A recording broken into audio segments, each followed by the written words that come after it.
இப்போ ஒரு மோதகத்தை எடுத்து ஓப்பன் பண்ணி பார்த்துடலாம். பாருங்கள் எவ்வளோ சாஃப்டாக இருக்குன்னு. பச்சரிசி மாவு இந்த மாதிரி ஒரு சின்ன கப்பில் எடுத்து வச்சுருக்கேன். அதே மாதிரி கப்பில் ஒரு 1/2 கப்புக்கு கம்மியாக வெல்லம் எடுத்து வச்சுருக்கேன்.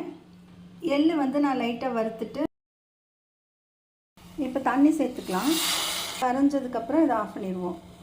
தேங்காயும் ஏலக்காயும் இந்த அளவுக்கு கொரகொரப்பாக அரைச்சாச்சு. இந்த பாத்திரத்தில் சேர்த்துக்கலாம்.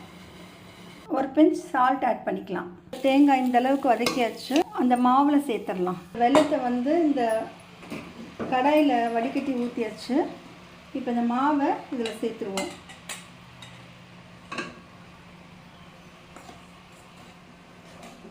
இதில் மோதகம் பண்ணி எடுத்துக்கலாம். இப்போ எல்லாத்தையும் இட்லி தட்டில் சேர்த்தாச்சு. இப்போ மூடி போட்டு ஒரு 15 நிமிஷம் வேகட்டும்.